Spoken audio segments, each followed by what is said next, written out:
Welcome to Front Office Pros. I'm Steve. This is Joe. Today, we're going to be talking about our NFL free agency reaction to day one.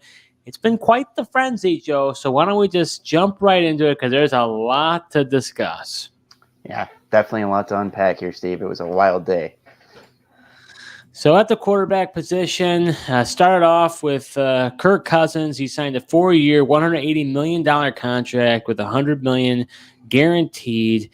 You had Baker Mayfield. This is our Free Agency Plus video, so we're going to be talking about some players who recently signed as well. He signed a 3-year, $100 million contract with $50 million guaranteed. Then we had Russell Wilson. He signed a 1-year minimum contract at $1.2 million. Then we had Gardner Minshew. He signed for a 2-year, $25 million contract, $15 million total guaranteed. Then we had Jacoby Brissett, a 1-year, $8 million contract, and then Mitchell Trubisky, a 2-year, $5.25 million. And that's all we got for the quarterback so far. Joe, what is your reaction to some of these quarterbacks that went off the board here? I think Kirk Cousins is the most exciting one. We were curious about where he would go. And lo and behold, he does not go to the Minnesota Vikings. He does not go back. He goes to the Falcons. Yeah, I had in our free agency preview, I really thought Kirk was going to go to the Falcons, and he is now an Atlanta Falcon, and really thought this is a great move for him and for the Falcons. Honestly, they have a lot of young talent on the offensive side, and he brings something that they've been lacking, and really takes them over the top. And I feel like the Falcons are now the team to beat in that division. Oh, I agree. I think they are the odds-on favorite to win that division, which is probably the weakest division. And Kirk, he is able to put the stats up. You may want to say that he doesn't show up in prime time. He did, I think, show a little bit last year, Joe. You felt like maybe he was turning a new leaf, but I feel like he could be very successful in Atlanta. Yeah, I definitely feel that way as well. I mean, whether he wins in the playoffs or not or get there, that's another story. But yeah, I definitely like this move for the Falcons. Yes, it's a lot of money, but this was the one area of need that they had to get right and had to fix, and they definitely did that. Then we saw Baker Mayfield go back to the Bucs. I thought they actually got a pretty good deal on him. Only an average of $33 million. I thought that was a pretty good deal for the Bucs. Yeah, I agree. I thought it was a good deal for the Bucs and Baker Mayfield, and really this was a matter of when, not if, once they got the Mike Evans deal done. That's true. Now, you and I are going to go back and forth a little on this. I was shocked by the Russell Wilson contract signing. You were not. I understand it to a degree because the Steelers' defense is so good that at this point, Russell Wilson's going to need that defense to be really successful. But I just felt like, will he start? Is Kenny Pickett still there? I know some people are saying, oh, no, it's definitely Russell Wilson. I don't know. I think they may have him compete for the job. I don't think it's a sure thing. Russell Wilson does not sign there if he's got to compete. He was looking for a starting opportunity, and for him to sign so early shows me that they did give him the starting job, because I don't think he chooses to go there this early if they're saying, oh, you got to compete with Kenny Pickett. To me, in my eyes, he is their quarterback, and I thought this was the best spot for Russell Wilson. Arthur Smith in that running game, he's got 2 running backs, Najee Harris, Jaylen Warren, and the play action. I really feel like, they'll get Russell Wilson out on some bootlegs and everything. And to me, Arthur Smith in this offense was the best situation for Russell Wilson. And then, I told you I like Pickens more just because I feel like they got a guy that's going to throw the ball down the field, and that's what Russell Wilson likes to do. And he'll definitely won't be afraid to throw some jump balls his way.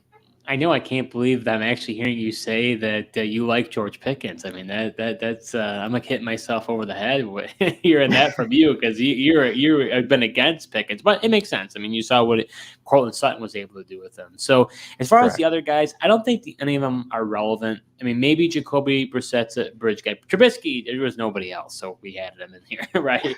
But I mean, when it comes to Minshew and Brissett, I think they're bridge guys. They could start because there really isn't a bona fide starter on the team. I mean, which one do you feel better about? Tough to say. I mean, I think Gardner Minshew is really interesting. Obviously, we saw what he did with the Colts. Almost got them. They almost got to the playoffs. They were like a play away there. I'm curious to see. People say that this doesn't change the fact that the Raiders are going to possibly be in the mix for Justin Fields at quarterback via the trade. So, I mean, that'll be interesting if that happens. But I mean, Jacoby Brissett going back to the Patriots, I feel like this was a good spot for him. And, Brissett, say what you want with the guy. Like, he usually is able to get some wins at the quarterback position. And I feel like he's a little bit better than he may be perceived. I'm glad you mentioned about Justin Fields, Joe, because he really is the mystery at this point. Because they've been trying to drum up some trade support. His suitors are starting to vanish. Does he maybe go to the Raiders? But kind of an odd fit because Luke Getsy, the offensive coordinator, you saw him basically in the podium. Justin Fields basically disrespect him and kind of give him a shot. So to me, it's like does that make a lot of sense? And then maybe Seahawks. I don't know. There's not a lot of teams out there. I'm almost, if I'm the Bears, if it's close, they're not going to do this. But why not keep Fields and just get a boatload for that number 1 pick? I don't. Well, I do agree. I thought you were going to say keep Fields and then take Caleb Williams, and I was going to say there was an issue. No. You can't. Can't do that. No. Yeah, I do think. I mean, Ian Rappaport did tweet out saying that he felt like the Bears haven't really pursued any, trade talks because they're trying to still figure out internally if Caleb Williams is their answer or not. Whether or not that's really true from the Bears, that's another question. But it's interesting to see what Justin Fields does. Like you said, his quarterback market's kind of drying up here. Did the Vikings end up, giving a call possibly? You mentioned the Seahawks is a rumored team. I think a lot of it'll depend from the Vikings side what happens if Sam Darnold's going to pick the Broncos or the Vikings at this point. Yeah, I think the Bears have sort of botched this whole thing, to be honest with you. But, I mean, I guess time will tell. We got to give them the benefit of the doubt. And for those who are watching, put in the comments below, where do you think Justin Fields is going to go? Where do you think is the best landing spot? Is he going to stay in Chicago? Do you think he could possibly get traded? And if he does, where is he going to go? Put in the comments below. Give us your thoughts of where you think is the best place for Justin Fields and maybe the more realistic. So, Joe, let's talk about the running backs. This was a big one today. And I got to tell you, the running back market in general has completely is going to change. It flipped on its head drastically. We're not even going to be talking about these guys, but guys like Aaron Jones, Joe Mixon, these guys are mainstays, have been there for a very long time. Both released. They're going to be free agents, added to this huge list. The biggest one here is Saquon Barkley. Going to the Eagles, Tiki Barber, basically saying, give it a shot to Saquon Barkley, saying you're dead to me. That was, I mean, honestly, I'm not that surprised by it because he did go to Penn State. He's a Pennsylvania guy, and I'll tell you this. So I'm going to talk a little bit about Barkley and Jacobs at the same time. Jacobs, for his contract, right? I mean, look at the difference here. It just goes to show, I think that I got to give credit to Barkley on this because I think Barkley and his team handled this much better.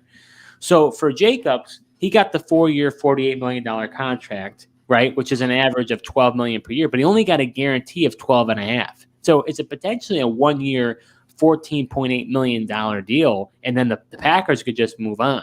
For Saquon Barkley, he signed a 3-year, $37.75 million deal, so a little over $12 million, $12.5. But then his guaranteed is $26 million. So he got a way higher percentage of guaranteed than Josh Jacobs did. I guess I think I don't know what happened there in my view, but what are your thoughts? Yeah, I mean, I thought it was. I tell you what, Josh Jacobs. I was interested to see where he goes. Packers were not on my radar. No. They are not a team that's usually aggressive in free agency like this. We'll talk about who else they brought in later. But for them to go after and bolster this offense with a guy like Josh Jacobs, the only thing I can figure out contractually is if maybe Jacobs doesn't mind that 1-year thing, and then he's going to possibly test the market next year if the Packers do, in fact, decide to move off on him in a year. And maybe the, guarantees and the little more years was more coveted from Barkley, being that he's had his injury risk. But I mean, that's also he's a more risky signing. But the Philadelphia Eagles were aggressive and felt like it probably. I wonder if there was more competition for Saquon Barkley. You heard the Texans were interested. If the Eagles had a little bit more bidding war, so they had to give up a less favorable contract for them to Barkley. The only thing is with Jacobs is he is 26 years old. He's young. Right. But Packers organizationally don't give future guaranteed money. So I think that has some benefit from an organizational standpoint. And we saw what Aaron Jones has done. Aaron Jones has been on that team for a very long time, have continued to extend him, continued to give him money. Aaron Jones was older. I didn't think they were going to bring A.J. Dillon back. I'm with you. I was shocked of all the teams that they were talking about. We thought for sure the Texans would be one of these teams, and they don't have anybody in the running back position. Maybe it's Dameon Pierce. Maybe there's some rumors spreading it could be Mixon. Yeah. I don't think he's going to be signed, but that's another day, another time to talk about that. But I think when it comes down to it, the Jacobs one's surprising to me, but I think he's going to do well in Green Bay. He's the guy. I mean, it didn't much change, honestly, from the Raiders to the Packers at this point. No, and now he's just on a better offense with better quarterback play. I'm really excited for Josh Jacobs with the Packers and this young nucleus that they have with the offense. I do love this for Saquon Barkley, though. DeAndre Swift's out of there. They really have nobody. I think Saquon Barkley could go absolutely nuts in Philly. The only question is they've got the tush push, which, obviously could that have some effect on how many touchdowns he's going to get. But Jason Kelce's no longer there. Was he the big reason why the tush push worked? I mean, they have Cam Jurgens that they draft. I think he'll slide over to center. But he may not be as good as Jason Kelce was, and maybe that's why the tush push was as successful. Yeah, it definitely could play a part. I'm just curious to see the offensive line as a whole. I mean, the reason Swift was looking so good, the Philadelphia Eagles have always had a really good offensive line. You lose a guy like Jason Kelce, that's hard to replace. I know they got Cam Jurgens, expect big things out of him, but I'm curious to just, like you mentioned, the impact that losing Jason Kelce will have on this Philadelphia Eagles offense. But also be interesting if Barkley is able to actually get in the end zone and not fall down at the one like Swift was so great at setting up all those tush push touchdowns. Well, and the thing, too, I think Barkley could have a very similar impact to what Christian McCaffrey did for the Niners. Barkley is that type of running back. Yeah. So, to me, this is going to be huge for the Eagles. I'm excited to see how he does there.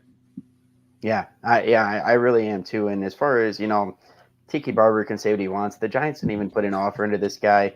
He's been disgruntled with the organization. Big whoop he signs with the Eagles. At least he's going to have an organization that's willing to pay him. So let's talk about the other free agents here. DeAndre Swift and Tony Pollard effectively signed the same deal. We don't know the guaranteed money yet for Pollard, but it's 3 years, $24 million for both. Swift, though, had a total guarantee of $15.3 million, which I actually thought was pretty high. That's the thing. It's more of a guarantee than Josh Jacobs got, which is kind of crazy to me, especially because Swift has been more injury prone than Josh Jacobs. Then also after that, you had Devin Singletary, Joe. I don't know what you make of this. This was kind of shocking to me. We've got a 3-year, $16.5 million contract. And then I think for Austin Eckler was around 2 years, 11.5. So I don't know what the Giants are doing. I understand there's familiarity with Devin Singletary from Brian Daboll's days back in Buffalo, but that offense was anemic as it is, and so now you're expecting Devin Singletary to come in and give this offense some juice. I don't know what's going on in New York. We're going to talk about some of the other moves they made, but this is a little bit of a head scratcher for me. I don't hate it from the Giants' perspective. I mean, obviously they had to bring in somebody. Swift and Pollard signed pretty early. I don't know if they were in the Josh Jacobs sweepstakes or not. But of all the guys out there, you really think that Devin Singletary? I mean, we got Dobbins, Clyde Edwards-Helaire. there's a ton of guys out there. Yeah, but Devin Singletary performed better than those guys that you're talking about. It doesn't have the injury risk that J.K. Dobbins has. Singletary played pretty well with the Houston Texans last year. I think it makes some sense. You mentioned the familiarity. What do we always say? Connections matter in this league. It's all about who you know. I think ultimately, Devin Singletary for now. Giants will probably address this position in the draft. I mean, it's not the best running back draft class, but there's talented guys in this draft. They're just going to go, later. There's no really first round picks. So I think they go the draft route too. As far as some of these other guys, I've never been a Tony Pollard fan. You know that. I think this move makes absolutely very little sense. Pairing him up with Tyjae Spears, who was such an electric player, and they have a similar running style in my view. So I don't understand it. I mean, what do you think? That's the confusing part to me as well. The fact that they're not like complements of each other. like a power back. You have Derrick Henry, then you bring in a shifty, faster guy in the receiving ability of a Tyjae Spears. Like you said, very, very similar skill sets. I was pretty confused about this move as well for the Titans. As far as the other two moves, Austin Eckler is super intriguing. I was thinking Brian Robinson could take over, but I think Eckler might still have some juice.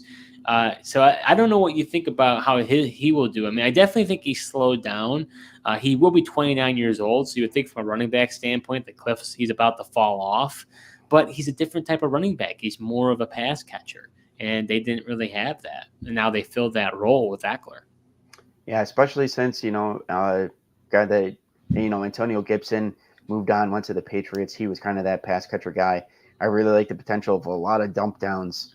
We'll see who the quarterback's going to be for the Commanders, but there's potential for some dump downs to Austin Eckler, and I think he'll benefit from, Brian Robinson will be between the tackle guy. I think Austin Eckler might benefit from not having to be both roles. I got to tell you, it's going to be really weird to see all these guys in these different jerseys. Yeah, it really will. What about Swift? Thoughts on that? Yeah. I mean, it's Herbert done? Like, I mean, what's the thought there? You've got Roschon Johnson, you've got Khalil Herbert, you bring in Swift, you pay him a decent amount of money. What do you think's happened for the Bears there? Yeah, I mean, he joins an interesting offense, but like you mentioned, that's the only part I was a little confused by was the fact that, there's Khalil Herbert. People have been really excited about, Roschon Johnson, especially dynasty owners that they're now panicking with Swift coming in here. Yeah, I think if anything, it probably means I think it might impact Khalil Herbert potentially more than Roschon Johnson.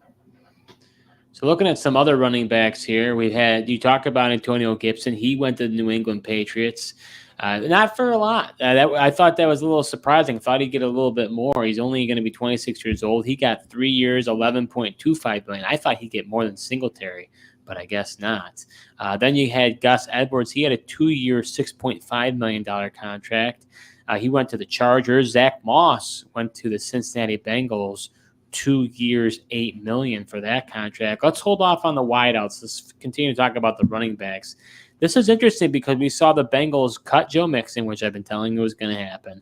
But they went ahead and decided to replace him with Moss. Did not think he'd be the guy that they'd replace him with. And I'm not really sure. I guess they have similar bruising styles. I thought it'd be more interesting if they brought in a guy like Clyde Edwards-Helaire. That could still happen, I suppose. But I felt like that could be more interesting. Yeah, I mean, what is that? Maybe that just feels like the, teams around the league aren't valuing Clyde. I mean, you thought the Giants should have possibly went after him. They choose Singletary. The Bengals go Zach Moss. I mean, I think, Moss played surprisingly well for the Colts. Nobody was expecting that and him to be as relevant as he was for fantasy even. So I think this is a good landing spot for him. And we'll see what him and Chase Brown can do in that Bengals backfield now. Yeah, I personally hate the spot for Antonio Gibson. I just, to me, I mean, Ramondre to me is the guy. Gibson's just a secondary piece. To me, he's a good insurance policy, but I'm pretty deflated about that landing spot for him.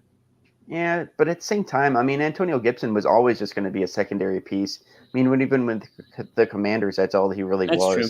That's true. When people are trying to use him as a receiver and use his receiving ability. So depending on who the quarterback is, as long as they're not super scrambly and willing to throw the checkdowns, he could have some value there.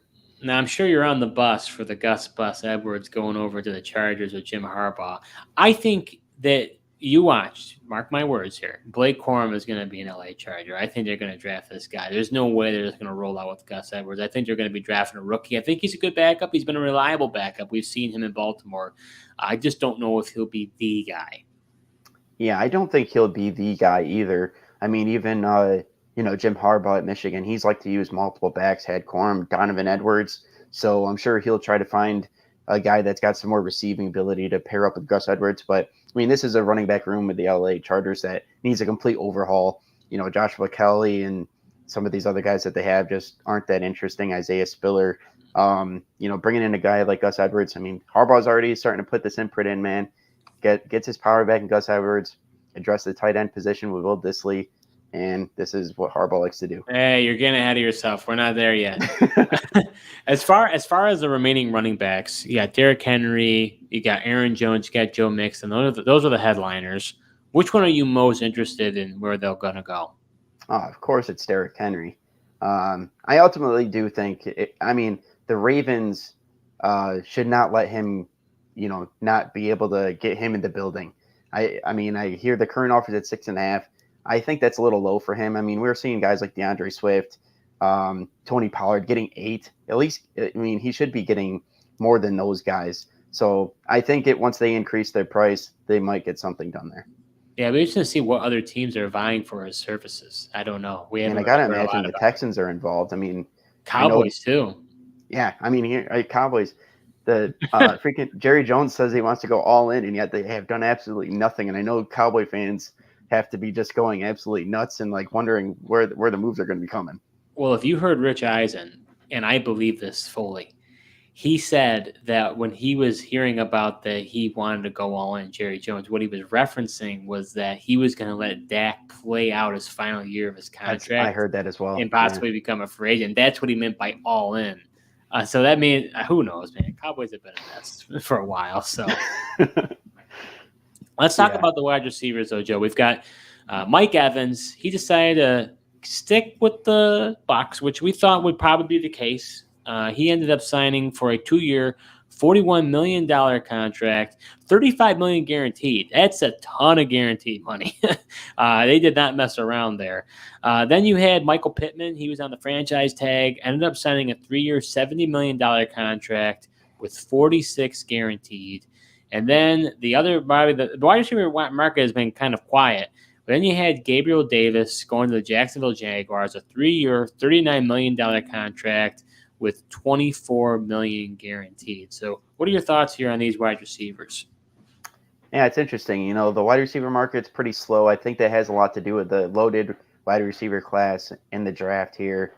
And I think this market's going to move a little slowly. But it's interesting, even with that big draft class coming in, still saw, like you mentioned, Mike Evans get absolutely paid by the Buccaneers with that guaranteed money. Pittman got a pretty healthy deal to stay with the Colts.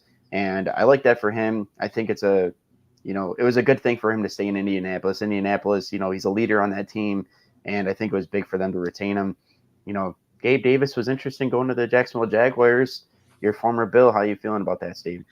Well, I think for the amount that they paid, I think it was $13 million a year. To me, that was steep. And he's right now, I think, if memory serves me right, a top 24. I think he's the 24th highest paid receiver as far as average salary goes.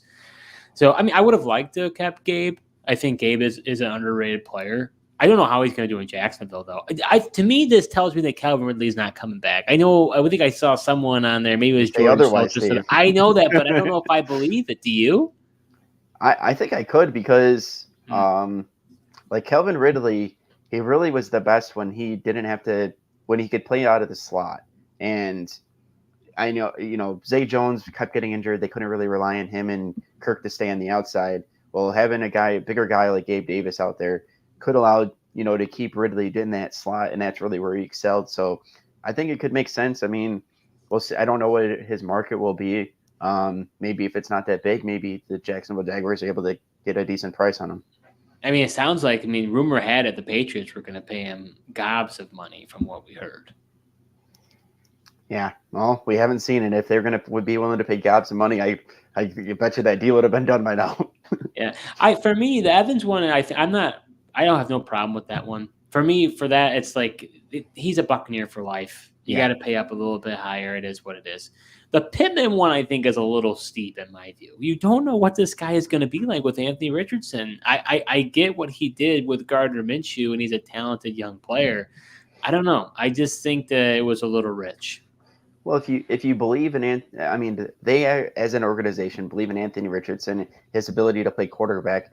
So you're trying to surround him with your weapons. So they obviously have confidence that Richardson will be able to get Pittman the ball. That's fair. Let's go over to the tight end show. We've got Dalton Schultz. He came back to the Texans, which, we didn't know what was going to happen with him. He signed a 3-year, $36 million contract with $23.5 million guaranteed. Hunter Henry, you called this one, Joe, signed back with the New England Patriots on a 3-year, $27 million contract. What are your thoughts on those two guys? Those are the two headliners. Yeah, honestly, I'm glad that both guys are back with their respective teams because I like the roles that they had, especially Dalton Schultz. I mean, he was getting utilized with C.J. Stroud, seemed to have a good connection there, and then Hunter Henry. I knew not surprised that their Patriots aren't going to bring back Gesicki, but Hunter Henry played pretty well, so I felt it was pretty pivotal for them to get Hunter Henry back. And I think I like Henry better now that Gesicki won't be coming back. I think that Right. was the thing. It was like, 1A, 1B. Who knows? The whole Patriots offense is in a scramble. Talking about Devontae Parker getting released. Juju really hasn't done anything. They signed Bourne, but he came off, I think, on an ACL. The Patriots offense is just a mess. So, I mean, Hunter Henry, it's for them probably some sort of continuity. With Dalton Schultz, I really like the re-sign. I mean, the Texans have so much money. Like what like they have no excuse not to bring this guy back. Yeah. I mean, I had my doubts, but obviously C.J. Stroud had an unbelievable year, which led to Dalton Schultz doing really good. I thought he was just a product of the Cowboys environment because Cowboys produce tight ends, like no tomorrow. Yeah, and I mean, look, they already got Jake Ferguson, and then who knows after that, probably Luke Schoonmaker. So Dallas Cowboys certainly know how to do that. So other tight ends here. So Noah Fant, former Bronco, Joe, he's re-signed with the Seattle Seahawks on a 2-year, $21 million with $10.5 million per year. Colby Parkinson, this one shocked me. 3 years, $22.5 million with $7.5 per year, but $15.5 million guarantee. It's a pretty high guarantee for a guy who really hasn't done all that much. You talked about Will Dissly, Joe. Jim Harbaugh, got his tight end, blocking tight end. He went from Seattle to the Chargers, 3 years, $14 million. And then Jonnu Smith was released a little bit earlier in the offseason. He went ahead and signed with Miami, 2 years, $8.4 million with $3.9 guaranteed. So thoughts on the rest of these guys here? Yeah, you mentioned Jonnu Smith. Dolphins got a really good deal comparing to some of these deals that they got. I mean, Jonnu Smith, just last year with the Falcons, he showed he was pretty good still. They got quite the discount there for the Dolphins. But Noah Fant though, he got some good money from the Seahawks to come back there. So I see why the Broncos potentially, if they were interested in bringing him back, which I see it that they weren't, but they weren't going to be able to give him that type of money. Colby Parkinson, it's interesting that I feel like he showed flashes, but there was just so many tight ends on the Seahawks. I think he kind of got lost in the sauce, but PFF grades him as one of the higher run blockers. I believe he was a top 5 tight end in run blocking, and it seems like the Rams are really going to make a focal point of running the ball. They had a lot of beef on their offensive line. Really got to like this for Kyren Williams moving forward. Yeah, it's interesting because Parkinson, he's a taller guy. He was used, I felt like, in the red zone quite a bit. I just wonder, I thought they would have moved off of Tyler Higbee by now. That to me, I think is kind of an interesting move. I wonder if he's going to be more relevant than people think. I just think there was a high amount of guarantee to give a guy, but maybe you're right. They did it primarily for the blocking. That's what I got to imagine. He definitely has some receiving upside and red zone targets, but yeah, I think sooner than later the Rams will probably be moving off of Higbee, I'm sure. As far as the Noah Fant contract, I'm in agreement with you. I thought that was a little bit higher than I anticipated. The guy has done. He's a name, I think, at best at this point. Right. I kind of wish he would have went somewhere else. It just really hasn't been used so much in Seattle. I guess if they got a different quarterback and if it wasn't for Geno Smith, who knows? Maybe they trade for Justin Fields. I just would have liked for him to go somewhere else. I'm a little disappointed on that one, just as a fan. I just would have liked to see more out of him because I do think he's talented. I'm with you. Dolphins got to steal Jonnu Smith based on the contract. I'm curious how they use him because they don't use the tight end. We saw that at all. So maybe they felt like they need to use him more. But honestly though, from a Dolphins standpoint, and it's going to be a hot take on my end, who really cares? The Dolphins are getting absolutely ravaged. They are losing everybody left and right. This team was considered a playoff team. This team was considered competitive. Their salary cap's out of whack, which honestly, off the top of my head, I'm like in the back of my mind, who are you spending salary cap on? I just think you go out the players they have in their roster. It's like you got Jalen Waddle on a rookie contract. You've got Tua, I guess, in the 5th year. That'd be pretty high. You got Tyreek Hill. I don't know. I don't know. I feel like that the Dolphins are kind of are going to regress quite a bit next year. Yeah, they definitely could. They're losing a ton of players, and yeah, I'm interested to see how they use John O. Smith as well. Because even when they had Gesicki, they still chose to use Durham Smythe because he fit the system better. So I'm curious how Mike McDaniel is going to fit John O. Smith and what he likes to do. Now with Will Disley, do you think that he is going to be like the starter, or do you think they're going to bring in another tight end because they don't really have anybody else? Gerald Everett's a free agent. I Yeah, guess that's not true. They have Donald Parham, and Donald Parham, was pretty good last year. yeah, I still think they could bring in somebody else, and who knows? I think they're still possibly a candidate for maybe a Brock Bowers in the draft, or if they Oh, decide definitely. not to go offensive line. So I don't think that's out of the question, but at least for now, they've got somebody else in the tight end room, in Will Disley. All right, Joe. So let's head over to the edge rusher. We've been talking offense. Let's go to the defensive side of the ball. First off, we talk about Brian Burns. Remind me, Joe, what did Brian Burns? I believe it was a second round pick that the Giants sent Second over and a to get fifth. him. A second and a fifth. Thank you. So, second and fifth, and then he got major money. Yeah, Uh, he did. 5 years, a total guarantee of 87 and a half. What was the total amount? Wasn't it 115? I I believe want to that is say correct. total. Yeah, 115 total. And he's now the second highest paid defensive end or edge rusher in the NFL. The only one that's higher than him is Nick Bosa. So, I mean, they paid this man quite a bit, and they traded a lot for him. Let's talk about Brian Burns specifically first here. I mean, this is a monster deal for what they gave him. And then the Panthers, they could have got 2 first-round picks if they traded him a year ago. They ended up trading for a second and fifth. yeah. Obviously, it's a different general manager now. It's not Scott Fritty anymore. He's no longer there. Stan Morgan, although he was, I believe, in the building at the time. This is an interesting one. I like it for the Giants. I think it's going to help Kayvon Thibodeau, and they got Dexter Lawrence too. I mean, this is going to be really strong for the Giants. For the Panthers, I don't get it. Yeah, I mean, it makes a ton of sense for the Giants. I really like this move, and I think it's good for Brian Burns as well, to get away from Carolina and that organization and go to the Giants, like you said, have a guy like Kayvon Thibodeau to play opposite of. Um, but for the Panthers, man, yeah, I mean, they've botched some deals. They botched this one, like you said. They should have traded them when they could have got a couple of first round picks. I think from the Rams, who really wanted them. That would have been better, obviously, but I don't think it made sense for them to keep Brian Burns, though. I feel like they're kind of in a rebuild period and trying to just figure themselves out at this point. So I don't think it makes sense for them to go ahead and like spend a lot of money for Brian Burns, who by the time they're probably going to be really good, maybe out of his prime for getting the sacks and everything. Now, do you think that? I mean, it's going to be heads or tails, right? But do you think Burns or Thibodeau will be more impactful? It's interesting. I think maybe Burns. I just I don't know. I still question. Kayvon Thibodeau is so hit or miss. I still question his work ethic, and that bothers me a little bit. You know how I feel about that, and Oh how boy, it, here it we just. go. I mean, he seems so sporadic, man, and I can't think of anything else with him but just like taking plays off potentially. I mean, he was rumored that to be a problem coming out of Oregon as well. So I think I'll go Brian Burns there. Yeah, I mean, one thing I will mention here, Azeez Ojolari.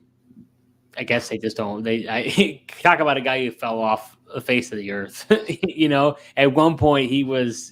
I thought he was the Robin to Kayvon Right. Thibodeau, but I guess not. Yeah, I think a lot of teams like to rotate these edge rushers. You can't have too many of them, so Ojolari could still fit in there. But yeah, as far as what they thought his ceiling could be, or what a IDP fantasy managers thought he could be, obviously it just hasn't panned out. So Jonathan Grenard was probably the biggest shocker. I know you were a big Yeah, fan of his, Joe. I didn't know if he'd get 4 years, $76 million with $42 million guaranteed. Were you shocked as I was on that deal? That was massive. I was shocked, and I was also shocked he went to the Vikings.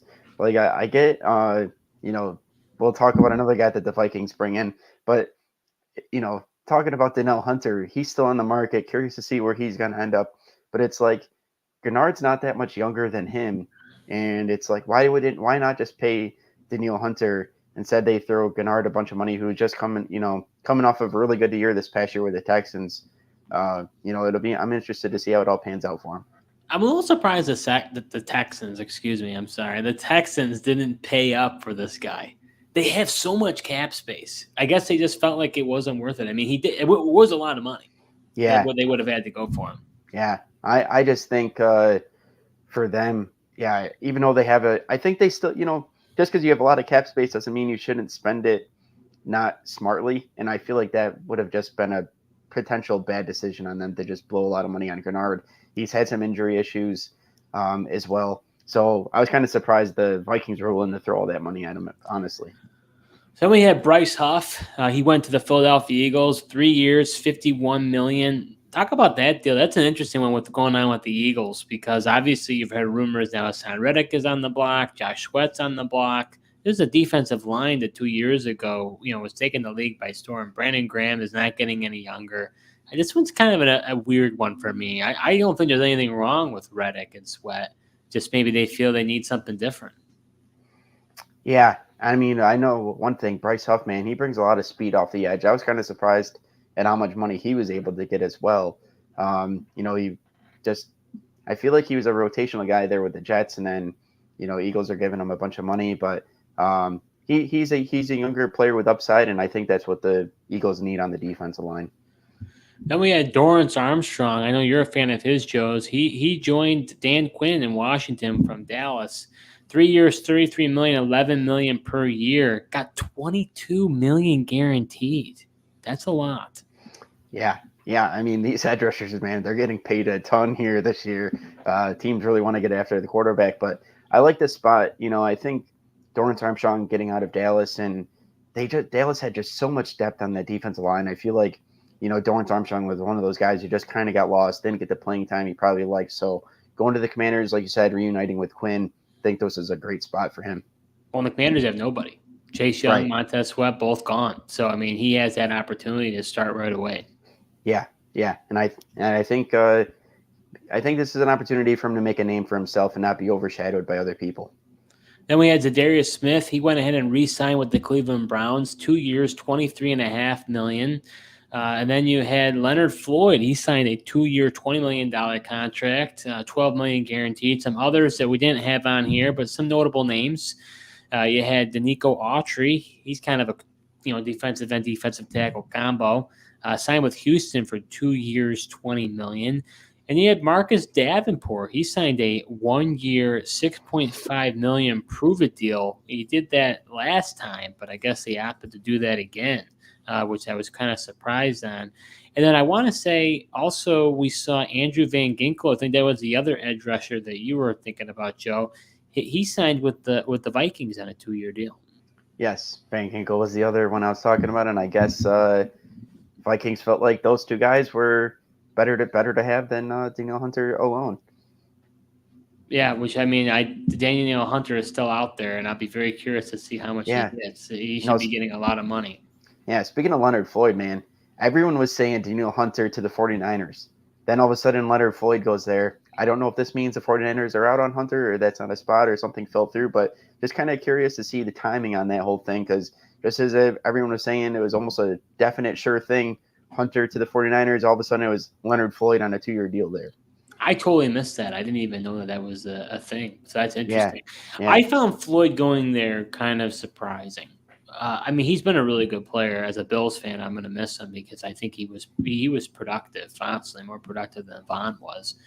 So now that he goes, I mean, Chase Young, not coming back, I don't think. I don't know what's going to happen with Chase Young. He's a mystery. Yeah, I still think he could go back to the 49ers. 49ers just love to have depth on that defensive line and at the edge position. So I wouldn't be surprised. I don't think they go big, and I think Hunter could be out of the picture for them. But Chase Young, I don't know what his market going to be. So I think if it's not that much, I think the best spot, honestly, would be best for him to return to the 49ers. Before we head over to defensive tackles, I want to give you some time to talk about Marcus Davenport because I know you're really excited about him going to the Lions. Yeah, I wasn't surprised that he gets another 1-year deal. I don't think he did what he wanted to do with the Minnesota Vikings and showed enough to garner more than that. But I think this was a good move for the Lions. They needed somebody opposite Aiden Hutchinson, and if Davenport's able to stay healthy and on the field, I think he should be able to have a good year in Detroit here. So let's head over to the defensive tackles, Joe. This was some pretty monsterish deals. And this just goes to show for the defensive tackle group in general, these guys, they're stepping up their game. I mean, you're starting to see more and more money dedicated to this position. This is a position on the rise, in my view. So obviously, Chris Jones, I mean, 5 years, $158 million with $95 million guaranteed. Absolutely broke the bank. Justin Matabuki, he signed a 4-year deal with franchise tag, ended up able to sign him long-term, $98 million with $75.5 million guaranteed. Let's talk about those two guys first because obviously they weren't a part of the free agency frenzy. These are huge moves. I mean, these guys are very impactful. I got to say, I am surprised as to how much Matabuki got. I mean, he had that 1 year that he had like 13 sacks. But besides that, he's a good run stuffer. But to get that amount of money, it was like, wow, Ravens really believe in this guy. I was going to say, it really shows you how much the Ravens believe in him.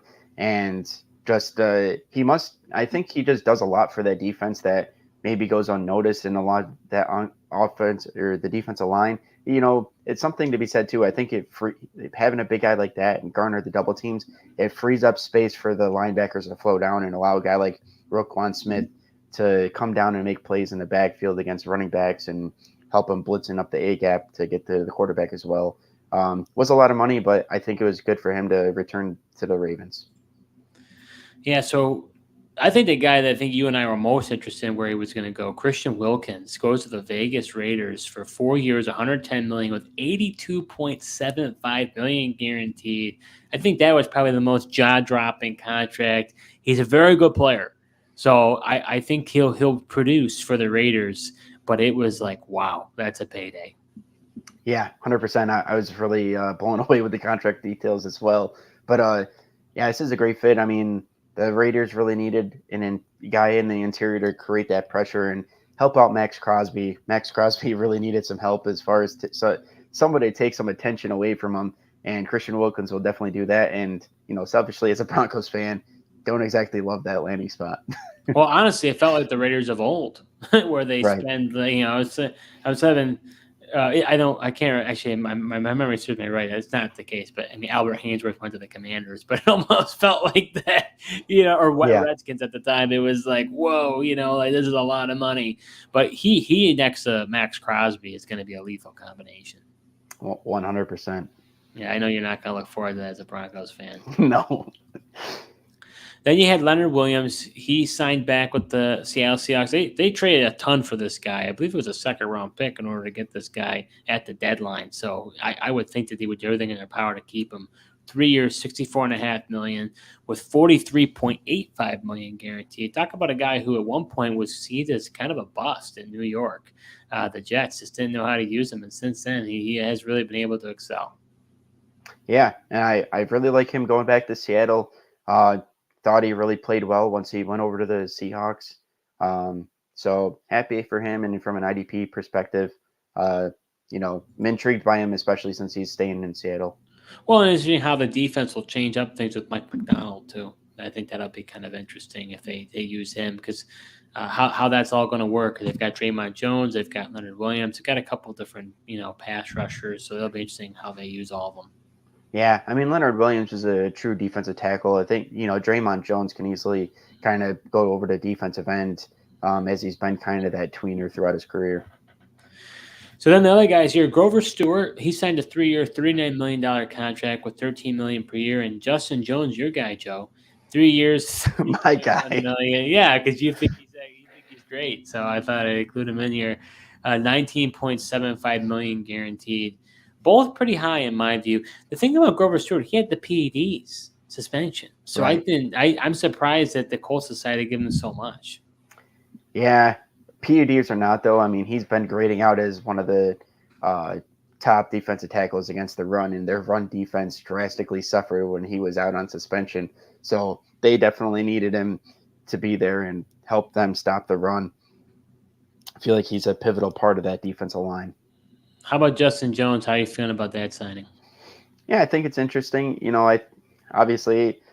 I would have liked him better if he would have stayed with the Bears and just players that are bringing to that defense, and they have such a good defense. I felt like I would have liked that fit better, but probably has a potentially more opportunity for playing time in Arizona, and obviously they put an investment in him. So, I'm curious to see how he does out in Arizona. So going over to the linebackers, Joe. First off, we had an extension for Zaire Franklin, which I think he's really taken over for Shaq Leonard, which is kind of interesting because Shaq Leonard was supposed to be the guy for the Colts, and I want to say Zaire Franklin was a pretty late round pick, but he has really turned it around. But he had a 3-year extension for $31.2 million. And it just goes to show sometimes, for those of you who are watching who play in IDP leagues, individual defensive player, sometimes I feel like you kind of wonder whether these guys are actually good or they're just racking up tackles. You're starting to see that Zaire Franklin is actually a good player. Yeah. And I think the Colts really showed their belief in him once they were able to move on from a Shaq Leonard. And then, obviously EJ Speed also played a part in that with him being able to play against the pass, and that's what Shaq Leonard was not being good at.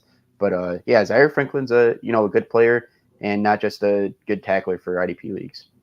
Then we have Frankie Louvu. He went to the Washington Commanders, 3 years, $36 million, $12 million per year. Then we've got Azeez Al-Shaair going from Tennessee to Houston, reuniting with DeMeco Ryans, 3 years, $34 million, $21.5 million guaranteed. I was a little bit surprised by that. Jordan Brooks, 3 years, $26.25 million, which is around 8.7 per year. And then Blake Cashman, 3 years, 25.5, $8.5 million. And then lastly, we've got Jordan Hicks, a 2-year, $8 million. So of these guys, Joe, what stands out to you? Yeah, well, I'll start off with Azeez Al-Shaair, man. I really like him going to the Texans, reuniting with DeMeco Ryans, as you mentioned. Here it goes to show you he took a 1-year prove-it deal last year with the Titans, had a good year, and here he is getting a multi-year deal with the Texans, and potentially better fit. I think he'll really flourish with DeMeco Ryans, but for play IDP, I'm a little, like you mentioned, off air here, nervous about how this impacts Christian Harris. I know we're both excited about him. I love this move for Azeez Al-Shaair. Probably my favorite signing, I think, just as far as match of the player. Yeah. Because the linebacker position for the Texans, you had Denzel Perryman, you had Toto, and then you also had, Christian Harris. So I think Azeez Al-Shaair coming here could be really interesting. I really like that match. Yeah, I like it as well. He was a guy, even in our top 24 linebacker rankings with tiers, I don't believe I had him in there, but this would definitely change. Because I didn't know if he'd get a long-term contract. He had a 1-year prove-it deal with Tennessee. So for the Houston Texans to give him that much guaranteed and for that many years, that showed me, okay, they got a plan for this guy. Yeah, 100%. And, I mean, DeMeco Ryans knows this guy from his San Francisco days, knows what he's about, and, no coincidence that he brings this guy in there.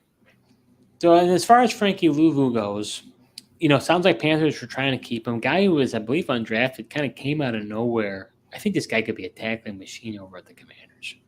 Yeah, I really think so too. I mean, he's a tackling machine with the Panthers. Like you said, kind of came out of nowhere. Started off mainly playing special teams, but he's shown out to be a good linebacker.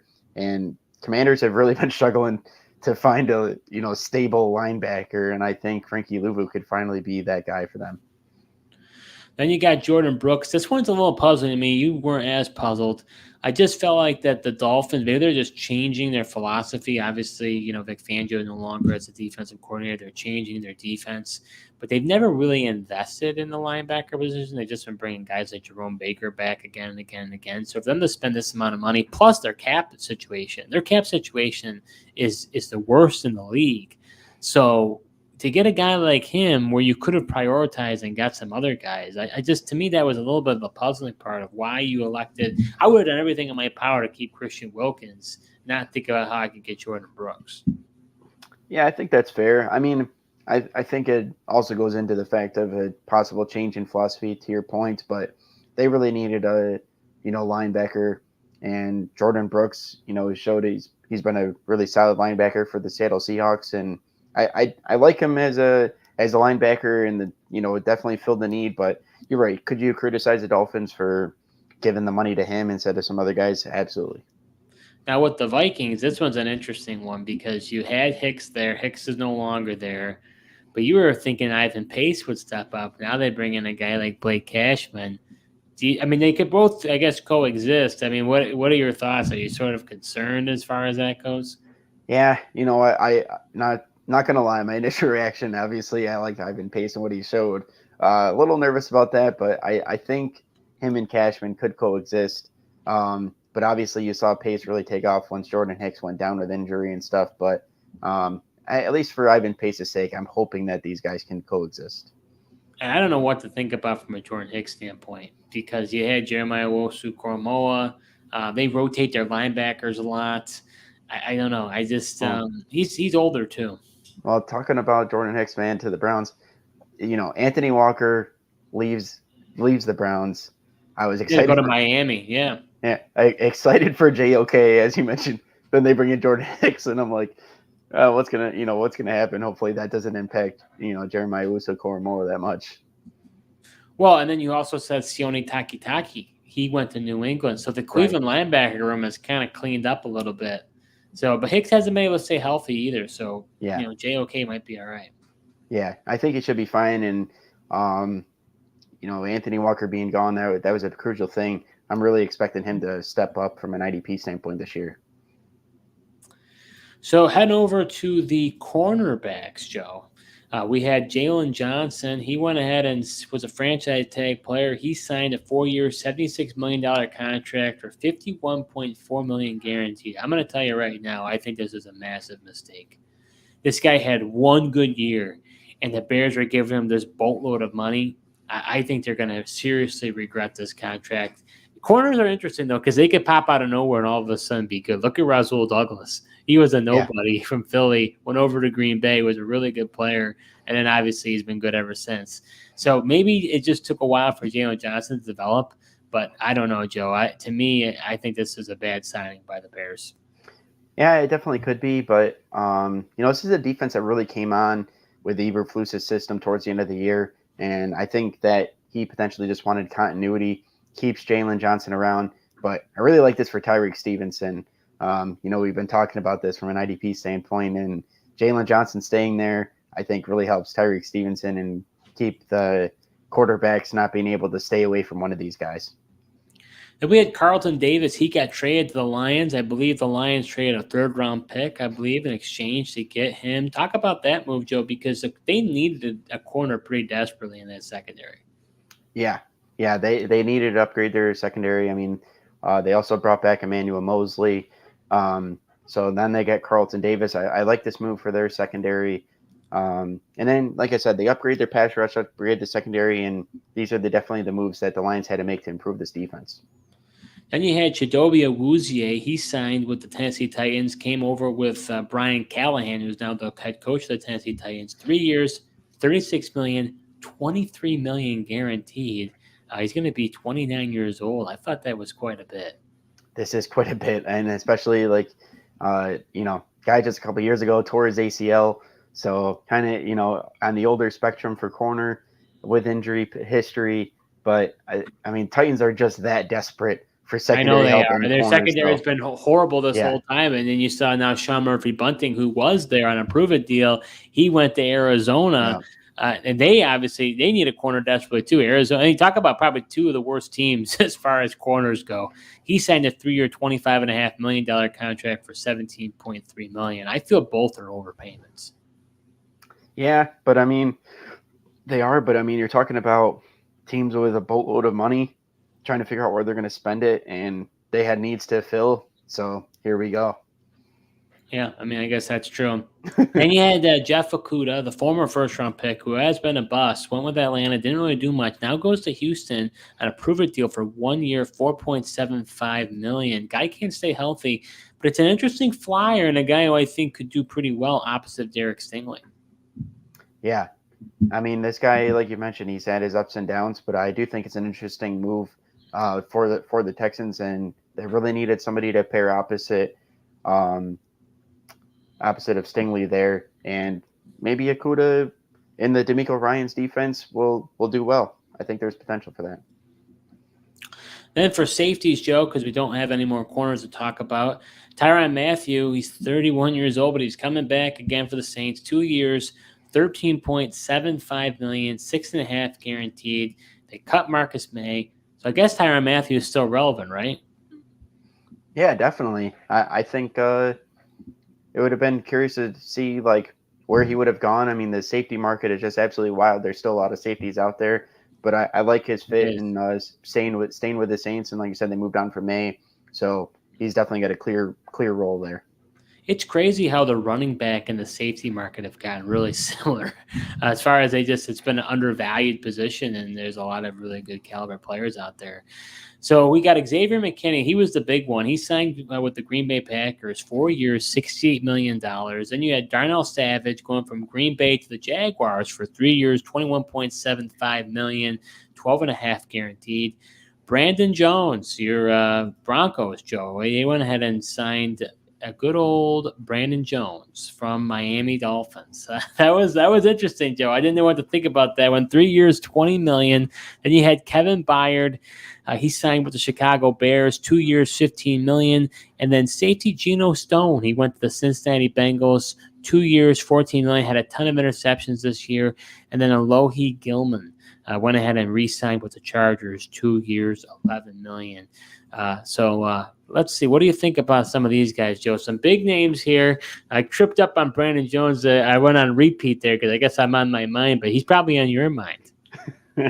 Yeah, from a Broncos perspective, I mean, this was a solid move to bring him in, and they bring back PJ Locke as well. So essentially, they got two guys for cheaper than what they were paying Justin Simmons. So they get the two for the price of one, basically.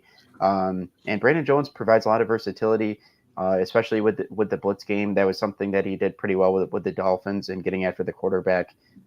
He had a lot of pressures coming from the safety position. So I think Vance Joseph will be able to move this guy around and figure that out. But the guy most interesting, I mean, Xavier McKinney, he was the younger safety on the market here. And this was what I'm saying, the surprise. Packers don't do this normally. I know. By spending on the free agents. And then here we go. I mean, addressing the running back position, getting in Xavier McKinney, but safety was a huge need for them. Kind of a weird move to double down on probably the two most undervalued positions and spend as much money when you got a team who doesn't normally spend money. But I mean, McKinney's a good player. There's no doubt. Yeah. So I mean, I take that back. I mean, he was really good this past season. He was kind of a late bloomer, though, as far as he was a high draft pick and really took some while to become the player that he is today. Yeah, and sometimes it takes a guy a bit and needs to be in the right system. But he bloomed late, and hey, now he's benefiting. He got a nice contract to play with the Packers, and he's going to be right there in line for a lot of playing time as well.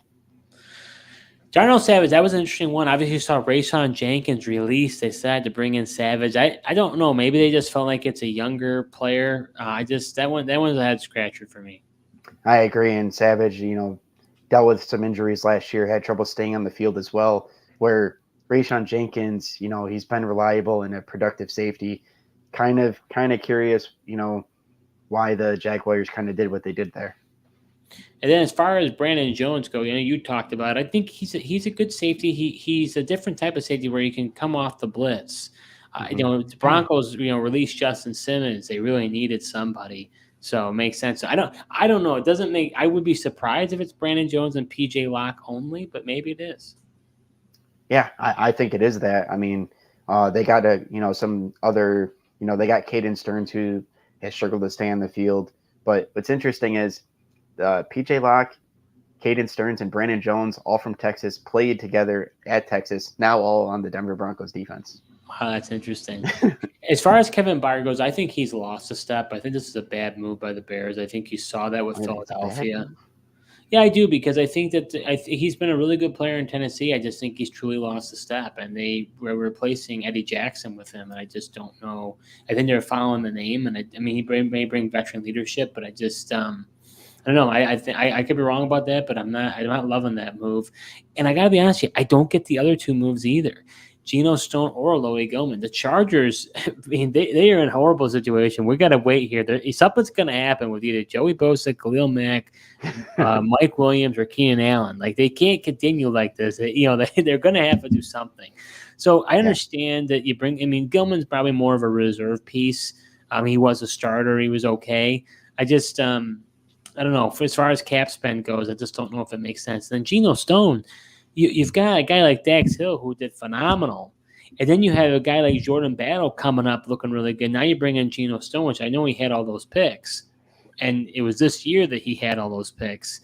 But I don't know. I just that one didn't make a lot of sense to me either. The only thing I can make sense for Geno Stone is if they move Dax Hill to play nickel. He's kind of that tweener guy that could potentially play both. And maybe they feel like Geno Stone is more of a true safety, and maybe Dax Hill plays that nickel position, which I think he could absolutely do, especially with his speed.